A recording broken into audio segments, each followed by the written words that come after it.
El Silmarillion de J.R.R. Tolkien.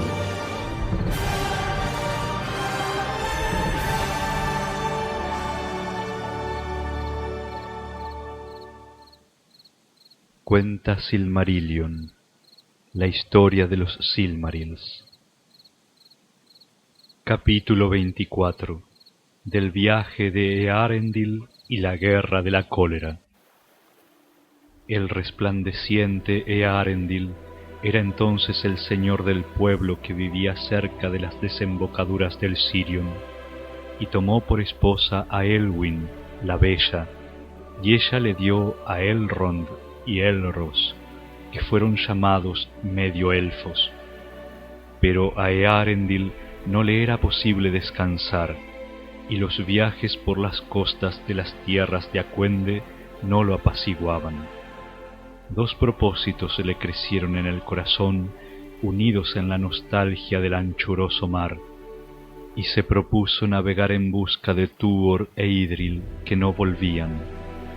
Pensó que quizá encontraría la última costa, y que antes de morir llevaría el mensaje de los elfos y de los hombres a los Valar de Occidente, a quienes los dolores de la Tierra Media moverían a piedad. Ahora bien, Eärendil tenía gran amistad con Círdan, el carpintero de barcos, que vivía en la isla de Valar, con quienes habían escapado del saqueo de los puertos de Brythonbar y Eglarest. Con ayuda de Círdan, Eärendil construyó Vingilot, la flor de espuma, el más bello de los navíos en todas las canciones, de remos dorados y maderos blancos, cortados en los bosques de abedules de Nimbrethil, y de velas como la luna de plata.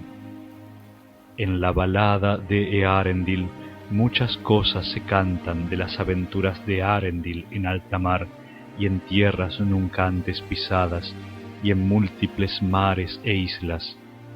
Pero Elwyn no estaba con él, y esperaba tristemente junto a las desembocaduras del Sirion. Eärendil no encontró a Tuor ni a Idril, ni llegó nunca en ese viaje a las costas de Valinor. Derrotado por las sombras y el encantamiento, arrastrado por vientos contrarios, hasta que el recuerdo de Elwyn lo llevó hacia la costa de Beleriand, de vuelta al hogar. Y el corazón le ordenó que se diera prisa, pues lo había asaltado un súbito temor, venido de un sueño, y los vientos con los que antes había luchado no lo llevaban ahora de regreso tan deprisa como él hubiera querido. Ahora bien, cuando le llegó a Maedhros la nueva de que Elwyn todavía vivía, y que en posesión del Silmaril moraba en las desembocaduras del Sirion, decidió no intervenir, arrepentido de los hechos de Doriath. Pero con el tiempo, el recuerdo del juramento sin consumación lo atormentó otra vez, y también a sus hermanos, y abandonando los errantes senderos de la cacería, se reunieron y enviaron a los puertos mensajes de amistad, pero también de severa exigencia.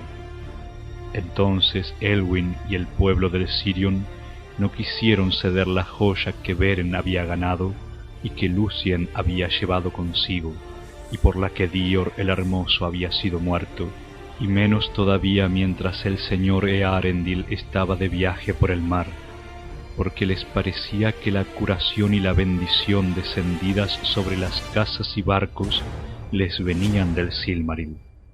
Y así ocurrió la última y la más cruenta de las matanzas de elfos por elfos, y fue ese el tercero de los grandes males causados por el juramento maldito. Porque los hijos de Fëanor que todavía vivían atacaron de improviso a los exiliados de Gondolin y a los restos de Doriath y los aniquilaron. Durante esa batalla hubo gente de los dos pueblos que se mantuvo aparte, y unos pocos se rebelaron y fueron muertos por ayudar a Elwyn contra sus propios señores. Tan grandes eran el dolor y la confusión que había en el corazón de los Eldar en aquellos días. Pero Maedhros y Maglor ganaron entonces, aunque solo ellos quedaron de los hijos de Fëanor, pues tanto Anrod como Amras fueron muertos. Demasiado tarde acudieron los barcos de Círdan y Gil-galad, el rey supremo, en ayuda de los elfos del Sirion, y Elwyn había desaparecido, y también sus hijos.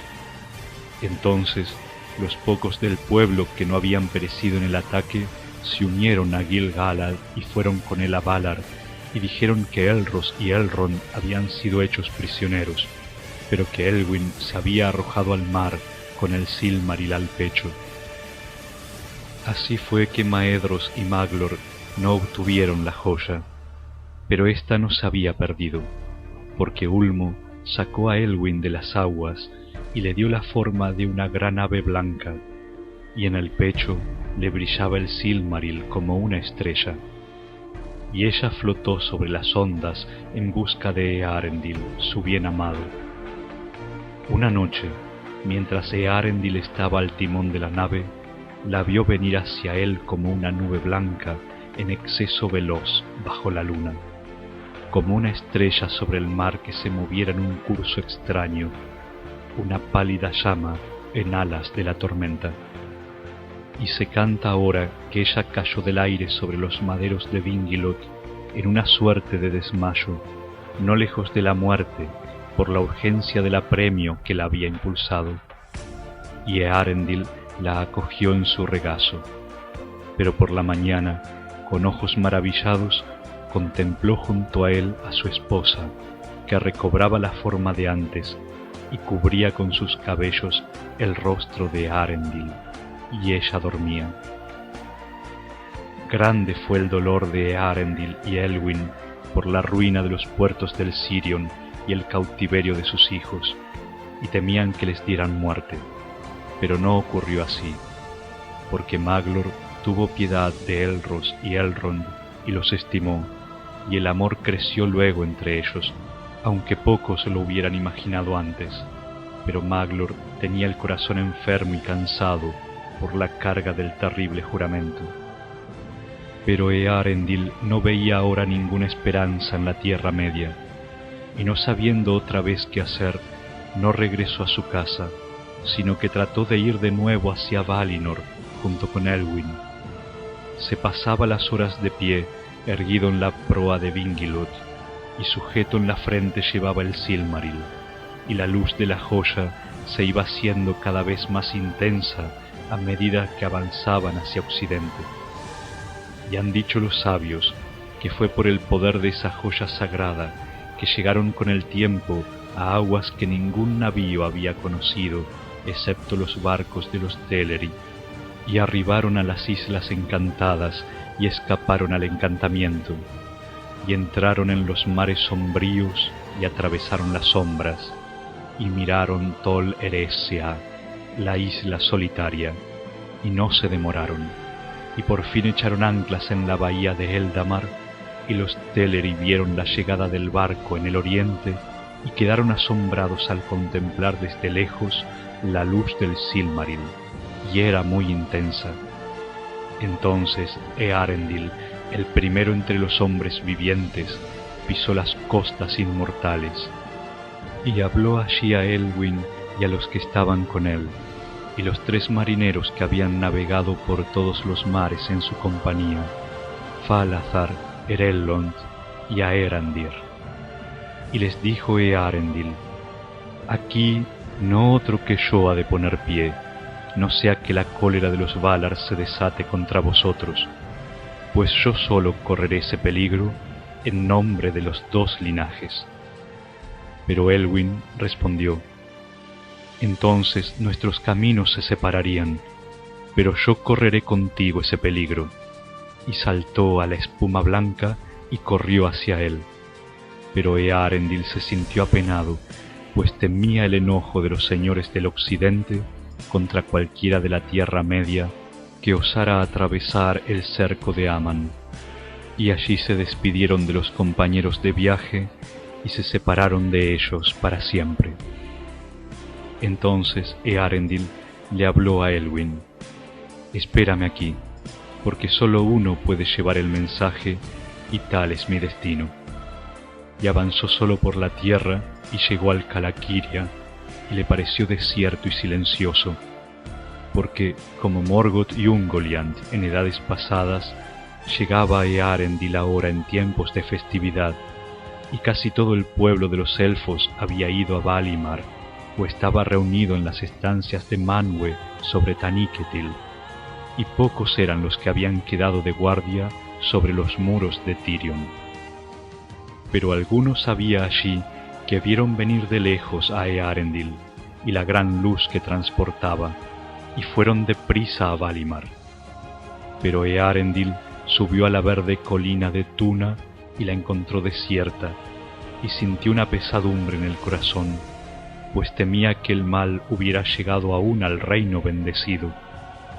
Anduvo por los caminos desiertos de Tirion, y el polvo que se le posaba sobre los vestidos y zapatos era un polvo de diamantes, y él brillaba y resplandecía mientras subía por la larga escalinata blanca. Y llamó en alta voz en muchas lenguas, tanto élficas como humanas, pero no había nadie que le respondiese.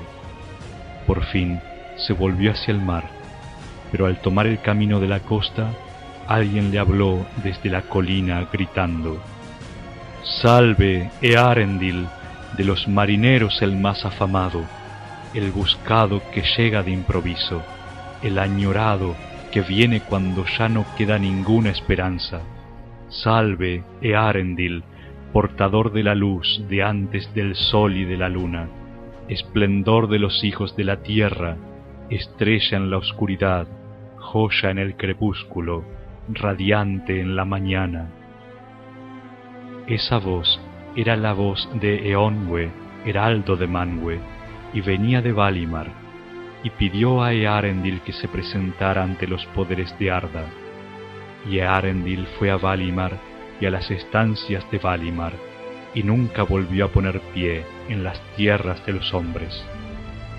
Entonces los Valar se reunieron en consejo y convocaron a Ulmo desde las profundidades del mar.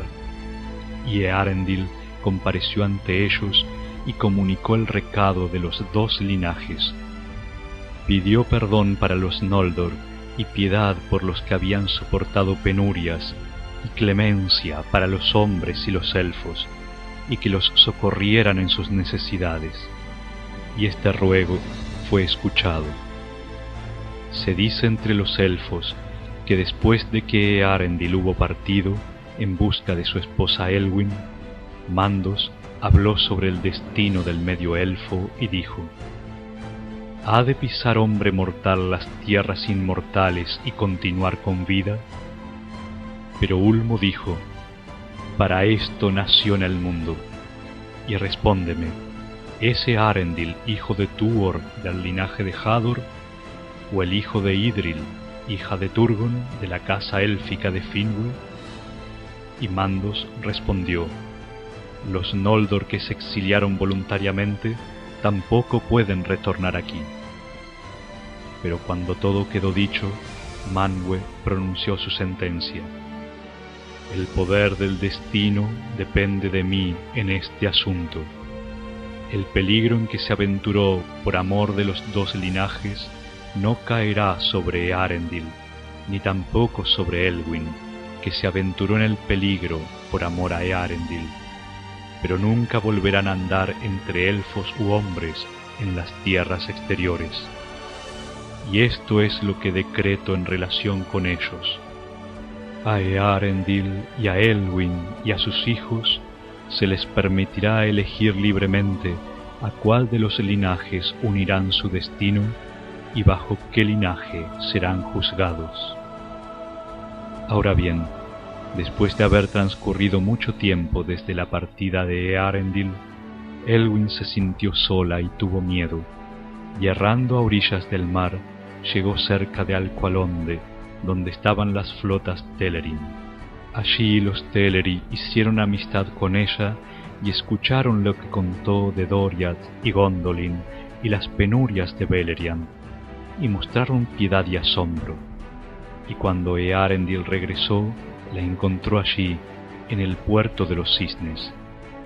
Pero antes de no mucho tiempo, fueron convocados a Valimar y allí se les anunció el decreto del Rey Mayor. Entonces Eärendil le dijo a Elwyn: «Elige tú, porque ahora estoy cansado del mundo». Y Elwyn eligió ser juzgada entre los primeros hijos de Ilúvatar a causa de Lúthien, y por ella Eärendil eligió de igual modo, aunque se sentía más unido al linaje de los hombres y el pueblo de su padre. Entonces, por orden de los Valar, Eonwe fue a la costa de Aman, donde los compañeros de Eärendil todavía esperaban noticias, y soltó un bote, y los 3 marineros fueron embarcados en él, y los Valar los transportaron hacia el oriente en un gran viento, pero tomaron el Vingilot y lo consagraron, y lo cargaron a través de Valinor hasta la margen extrema del mundo, y allí pasó por la puerta de la noche y fue levantado hasta los océanos del cielo. Ahora bien, bella y maravillosa era la hechura de ese navío, envuelto en una llama estremecida, pura y brillante. Y Eärendil el marinero estaba al timón, y relucía con el polvo de las gemas élficas, y llevaba el Silmaril sujeto a la frente. Lejos viajaba en ese navío, aún hasta el vacío sin estrellas, pero con más frecuencia se lo veía por la mañana o el atardecer, resplandeciendo al alba o al ponerse el sol, cuando volvía a Valinor de viajes hasta más allá de los confines del mundo.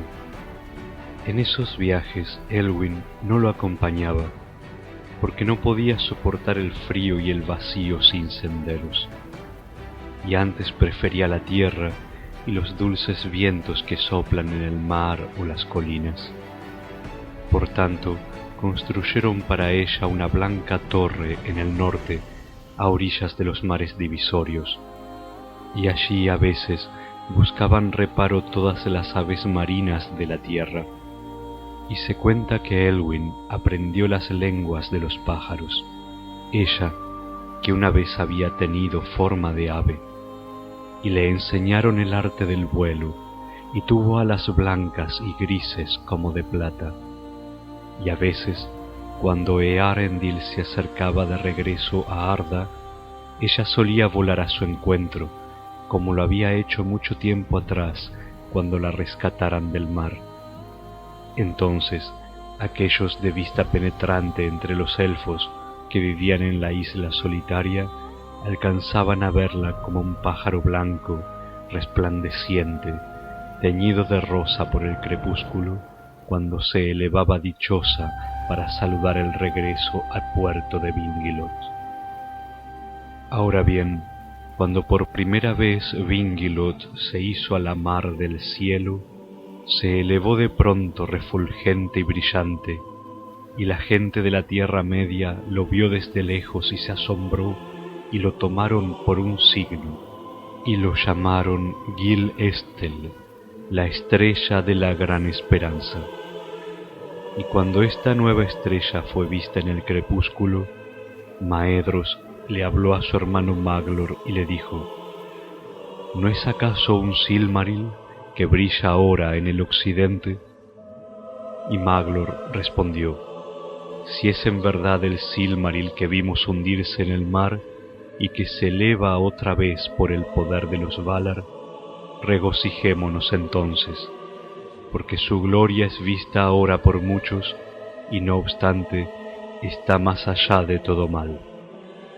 Entonces los elfos miraron hacia arriba y ya no desesperaron, pero Morgoth se llenó de duda.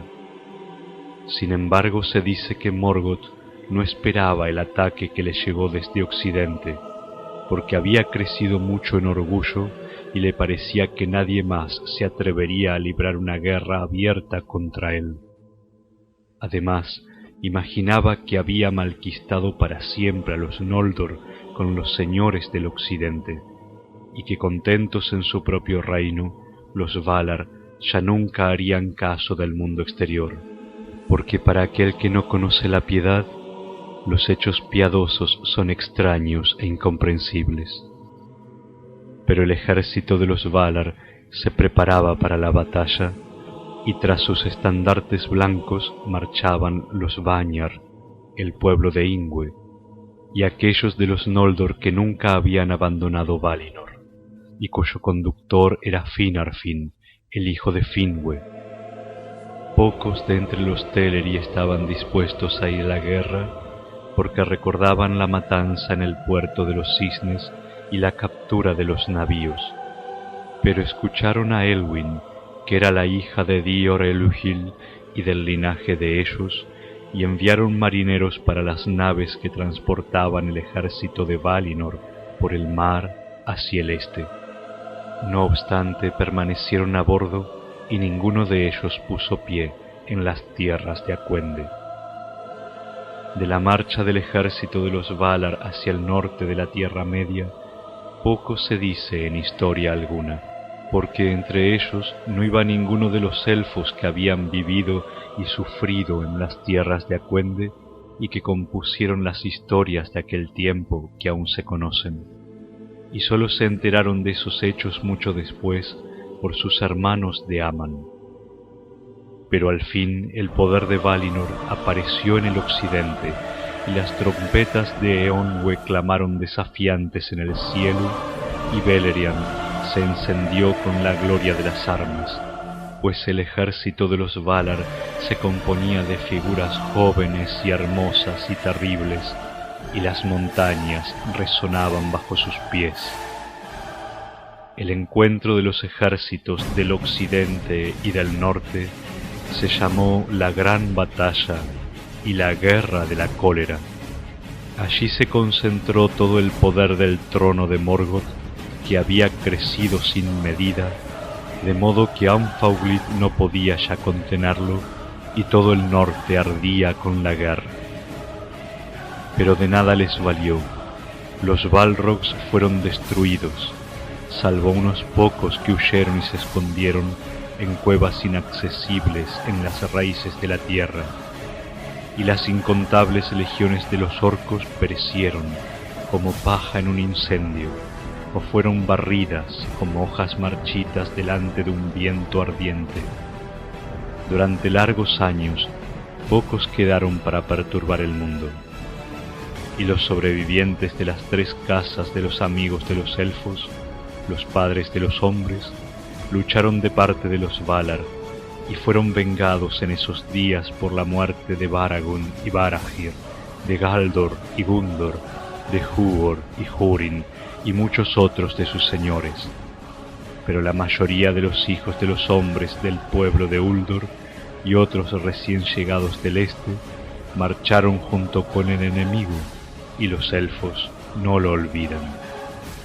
Entonces, al ver que sus huestes eran aniquiladas y su poder dispersado, Morgoth se amilanó y no se atrevió él mismo a salir a la batalla, pero lanzó sobre el enemigo el último ataque desesperado que había previsto, y de los abismos de Angband salieron los dragones alados que habían estado ocultos hasta entonces, y tan súbita y ruinosa fue la embestida de la terrible flota que el ejército de los Valar retrocedió, porque los dragones venían junto con grandes truenos y relámpagos y una tormenta de fuego.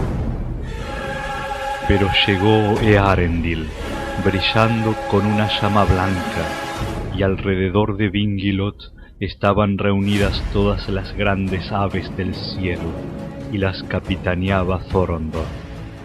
Y hubo una batalla en el aire todo el día y a lo largo de una noche de duda.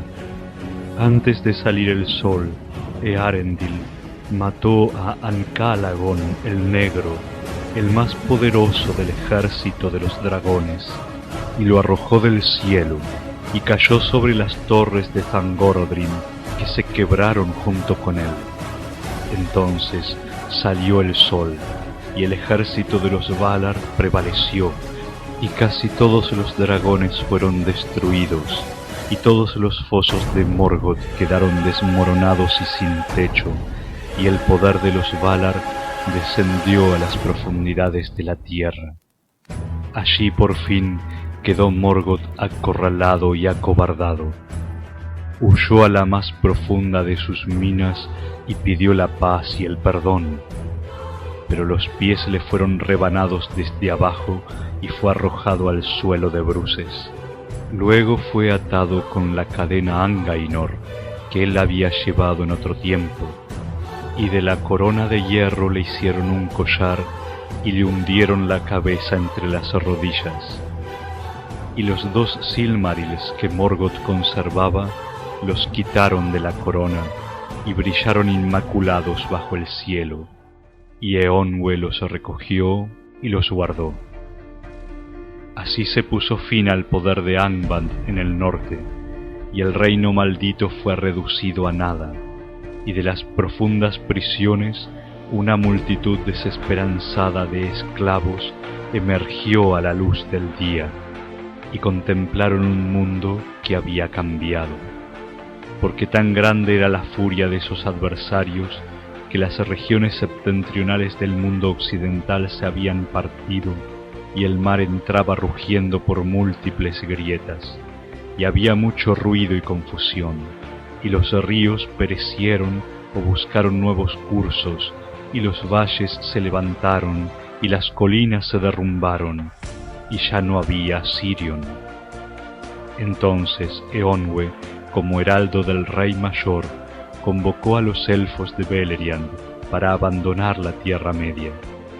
Pero Maedhros y Maglor no lo escucharon y se prepararon, aunque ahora con fatiga y aversión, para un intento desesperado: cumplir con el juramento, porque combatirían por los Silmarils si se los estorbaba, aun contra el ejército victorioso de Valinor, aunque estuvieran solos contra todo el mundo.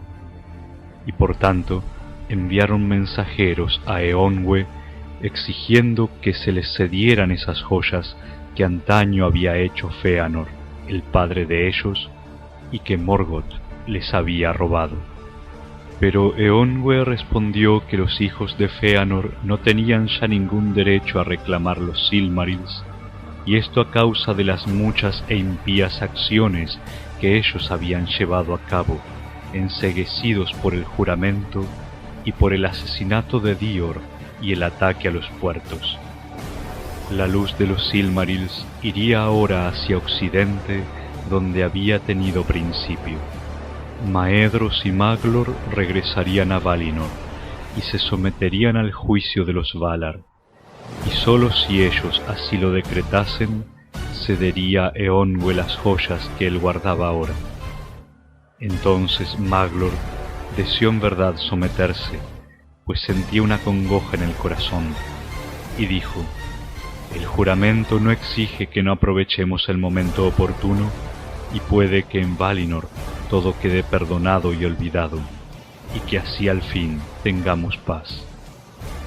Pero Maedhros respondió que si volvían a Aman y el favor de los Valar no les era concedido, el juramento continuaría siendo válido, aunque ya nadie esperaría que se cumpliese alguna vez. Y preguntó: ¿quién puede saber a qué condena espantosa nos seremos sometidos si desobedecemos a los poderes en su propia tierra o nos proponemos llevar la guerra otra vez a su reino sagrado? Pero Maglor insistió diciendo: no queda invalidado el juramento si los mismos a quienes nombramos como testigos, Manwë y Barda, se oponen a que se cumpla. Y Maedhros le respondió: pero ¿cómo llegarán nuestras voces a Ilúvatar más allá de los círculos del mundo? Y por Ilúvatar juramos en nuestra locura y pedimos que la oscuridad sempiterna descendiera sobre nosotros si no manteníamos nuestra palabra. ¿Quién nos liberará? Si nadie puede liberarnos, dijo Maglor, la oscuridad sempiterna será en verdad nuestra suerte. Mantengamos nuestro juramento o lo quebrantemos, pero menos daño haremos quebrantándolo.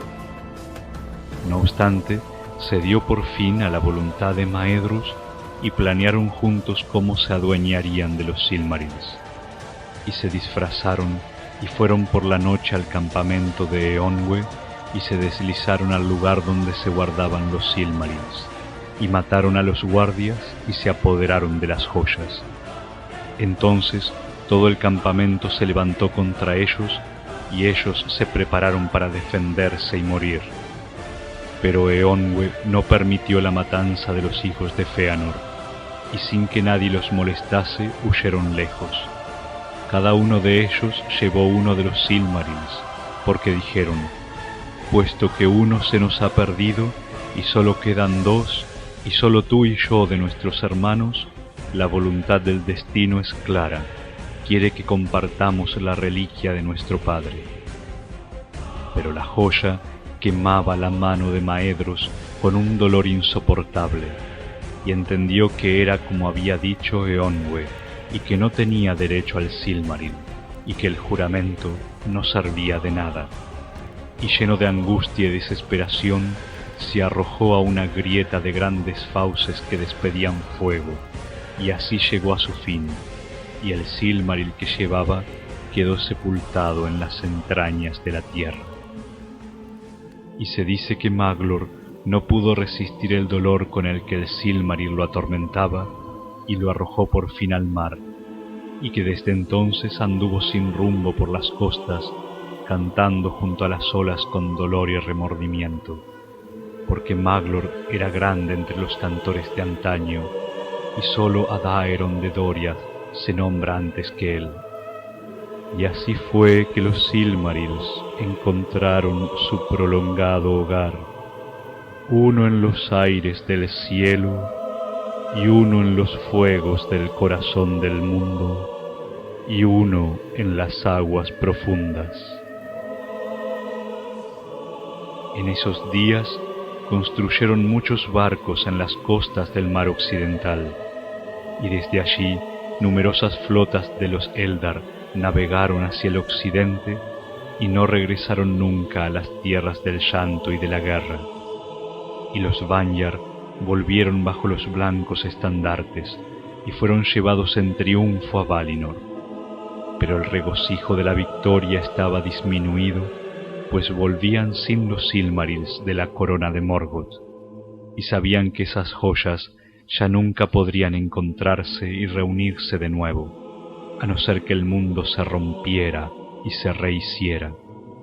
Y cuando llegaron al oeste, los elfos de Beleriand vivían en Tol Eressëa, la isla solitaria, que mira al oeste y al este, desde donde podrían llegar aún a Valinor. Fueron admitidos nuevamente en el amor de Manwë y en el perdón de los Valar, y los Teleri olvidaron la antigua aflicción, y la maldición descansó por un tiempo. No obstante, no todos los Eldalie estaban dispuestos a abandonar las tierras de Acuende, donde habían sufrido mucho y habían vivido mucho tiempo, y algunos permanecieron durante muchas edades en la Tierra Media. Entre ellos se contaban Círdan, el carpintero de barcos, y Celeborn de Doriath con su esposa Galadriel, única que quedaba de los que condujeron a los Noldor al exilio en Beleriand. En la Tierra Media vivía también Gil-galad, el rey supremo, y con él estaba Elrond, medio elfo, que eligió, como le fue permitido, ser contado entre los Eldar, pero Elros, su hermano, eligió vivir con los hombres. Y de estos hermanos solamente ha llegado a los hombres la sangre de los primeros nacidos y una traza de los espíritus divinos que fueron antes de Arda, porque eran los hijos de Elwyn, hija de Dior, hijo de Lúthien, hija de Thingol y Melian, y Eärendil, su padre, era el hijo de Idril Celebrindal, hija de Turgon de Gondolin. Pero a Morgoth los Valar lo arrojaron por la puerta de la noche, más allá de los muros del mundo, al vacío intemporal, y sobre esos muros hay siempre una guardia, y Eärendil vigila desde los bastiones del cielo. No obstante, las mentiras que Melkor, el poderoso y maldito, Morgoth Vauglir, el poder del terror y del odio, sembró en el corazón de los elfos y de los hombres, son una semilla que no muere y no puede destruirse, y de vez en cuando germina de nuevo y dará negro fruto aún hasta los últimos días. Aquí concluye el Silmarillion.